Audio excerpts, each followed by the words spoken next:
അപ്പോൾ നമ്മൾ രാവിലെ തന്നെ പറഞ്ഞതാണ് കരിപ്പൂർ വിമാന ദുരന്തത്തിൻ്റെ നടക്കുന്ന ഓർമ്മകളാണ്. ദുരന്തത്തിൻ്റെ ഓർമ്മകൾ ഇന്നും നാട്ടുകാരുടെ മനസ്സിൽ നിന്നും മാഞ്ഞിട്ടില്ല. ദുരന്തം നടന്ന് ഇന്നേക്ക് 6 വർഷം തികയുമ്പോൾ അന്നത്തെ ഓർമ്മകൾ പങ്കുവെക്കുകയാണ് പ്രദേശവാസികൾ. കരിപ്പൂരിൽ നിന്നും ശിവദാസ് കന്മനം തയ്യാറാക്കിയ റിപ്പോർട്ടിലാണ്. 2020 ഓഗസ്റ്റ് 7-ാം തീയതി രാത്രി ഏകദേശം 8 മണിയോടെയായിരുന്നു ഇത്തരത്തിൽ കരിപ്പൂർ വിമാനത്താവളത്തിൽ നാടിനെ നടുക്കിയ ഒരു വലിയ ദുരന്തം ഉണ്ടായത്. വിമാനം ഒരു അപകടത്തിൽപ്പെട്ടു. വിമാനം ഈ ലാൻഡിംഗ് ലൈനിൽ നിന്നും റൺവേയിൽ നിന്നും തെന്നി മാറി 21 ആളുകളാണ് അന്ന് മരിച്ചത്. ഇപ്പോൾ 6 വർഷമായിരിക്കുന്നു ആ വിമാന ദുരന്തം നടന്നിട്ട് ഇന്നേക്ക്. ഇപ്പോഴും ഈ നാടിന് ആ ഒരു നടുക്കുന്ന ഓർമ്മകൾ തന്നെയാണ് ഉള്ളത്. അന്ന് വലിയൊരു രക്ഷാപ്രവർത്തനമൊക്കെ ഇവിടെ നടന്നു. ലോകം അംഗീകരിക്കുന്ന ഒരു രക്ഷാപ്രവർത്തനം. ലോകത്തിൻ്റെ എല്ലാ ഭാഗത്തു നിന്നും ആളുകൾ ഈ ഒരു വലിയ അഭിനന്ദനം തന്നെയായിരുന്നു ഉണ്ടായിരുന്നത്. ആ രക്ഷാപ്രവർത്തനം നടത്തിയ ആളുകളൊക്കെ ഇപ്പോഴും ഈ ഭാഗത്ത് തന്നെയുണ്ട്.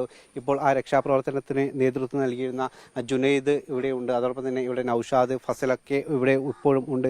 അവർക്ക് ഇപ്പോഴും ആ ഒരു നടക്കുന്ന ഓർമ്മകളിൽ നിന്നും അവരൊന്നും തന്നെ മുക്തമായിട്ടില്ല. എങ്ങനെയായിരുന്നു അന്നത്തെ ആ ഒരു സമയം ഓർമ്മിച്ച് എടുക്കുന്നത്?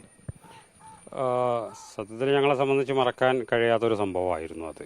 കാരണം അന്ന് രാത്രി ഞങ്ങളെല്ലാവരും അന്നിവിടെ കണ്ടെയ്ൻമെൻറ്റ് സോണാണ്. ആ സമയത്ത് എല്ലാവരും പെട്ടെന്ന് വീട്ടിലെത്തിയിട്ടുണ്ട്. 7 മണിയുടെ മുമ്പ് വീട്ടിൽ കയറിയിട്ടുണ്ടായിരുന്നു. ആ സമയത്താണ് പെട്ടെന്ന് വലിയ സൗണ്ട് കേൾക്കുന്നു. അതോടൊപ്പം ഞങ്ങൾ സൗണ്ട് കേട്ട് ഏകദേശം ധാരണയായി വിമാനം വീണിട്ടുണ്ട് എന്നുള്ളത്. അപ്പോൾ എത്രയും പെട്ടെന്ന് ഓടിയെത്തി രക്ഷാപ്രവർത്തനത്തിന് ഏർപ്പെടുകയാണ് ഉണ്ടായത്.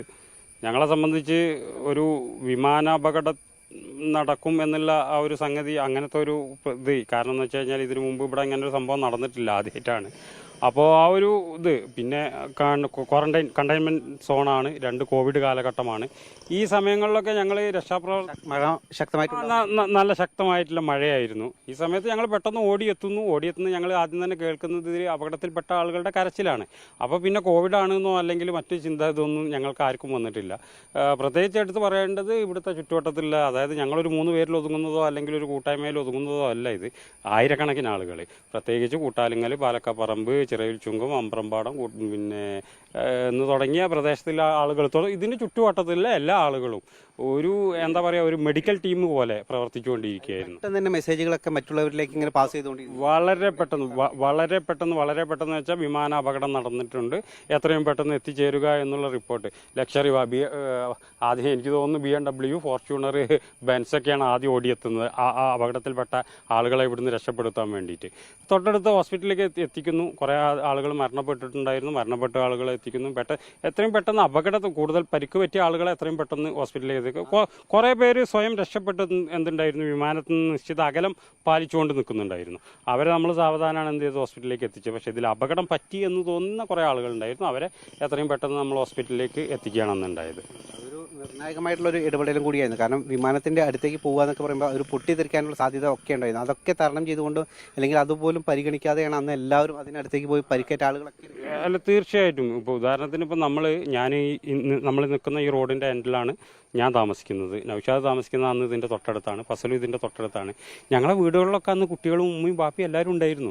ഇതൊരു പക്ഷേ എന്തെങ്കിലും ഒരു കത്തലോ അപകടമോ സംഭവിച്ചാൽ നമ്മുടെ വീട്ടിലേക്ക് വരെ ഇതിൻ്റെ ആ വ്യാപ്തി എത്തുമായിരുന്നു. അത്രയും അടുത്താണ് ഞങ്ങളെ വീടുകളൊക്കെ ഉണ്ടായിരുന്നത്. പക്ഷെ നമ്മളതൊന്നും വകവെക്കാതെയാണ് നമ്മൾ എന്ത് ചെയ്തത്, ഇതിൽ അപകടത്തിൽപ്പെട്ട ആളുകളെ രക്ഷിക്കാൻ വേണ്ടി നമ്മൾ ഓടിയെത്തുന്നത്.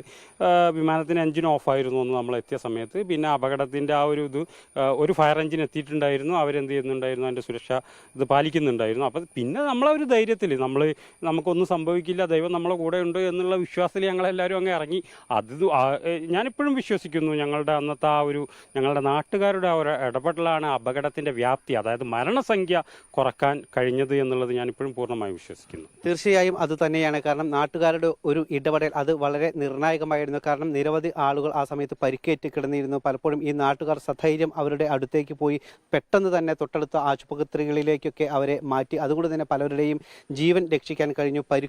അവരുടെ പരിക്ക് ചെറിയ രീതിയിൽ അല്ലെങ്കിൽ പെട്ടെന്ന് തന്നെ അവർക്ക് ചികിത്സ നൽകാൻ കഴിഞ്ഞു. ഇത്തരത്തിൽ കൃത്യമായൊരു ഇടപെടൽ നാട്ടുകാരുടെ ഭാഗത്തു നിന്നും ഉണ്ടായിരുന്നു. പ്രത്യേകിച്ച് ആ സമയത്തുണ്ടായിരുന്ന കൊറോണ പോലുള്ള പ്രതികൂല സാഹചര്യങ്ങൾ, മഴ ശക്തമായി പെയ്തിരുന്ന കാലാവസ്ഥയുടെ അത്തരത്തിലുള്ള പ്രതിസന്ധികളൊക്കെ തരണം ചെയ്തുകൊണ്ട് നാട്ടുകാരുടെ ഒരു കൃത്യമായ ഇടപെടൽ തന്നെയാണ് അന്ന് വലിയൊരു രക്ഷാദൗത്യത്തിന് ഏറ്റവും മുന്നിട്ടിറങ്ങിയിരിക്കുന്നത് എന്നുള്ളതാണ് ഏറ്റവും പ്രധാനപ്പെട്ട ഒരു കാര്യം. അതുകൊണ്ട് തന്നെ നിരവധി പേരുടെ ജീവൻ രക്ഷിക്കാനും നിരവധി പേരെ പെട്ടെന്ന് തന്നെ അവരുടെ പരിക്കിൽ നിന്ന് മോചിപ്പിക്കാനും ഒക്കെ നാട്ടുകാരുടെ കൃത്യമായൊരു ഇടപെടലിൽ കഴിഞ്ഞു എന്നുള്ളത് വളരെ പ്രധാനപ്പെട്ട ഒരു കാര്യം കൂടിയാണ്.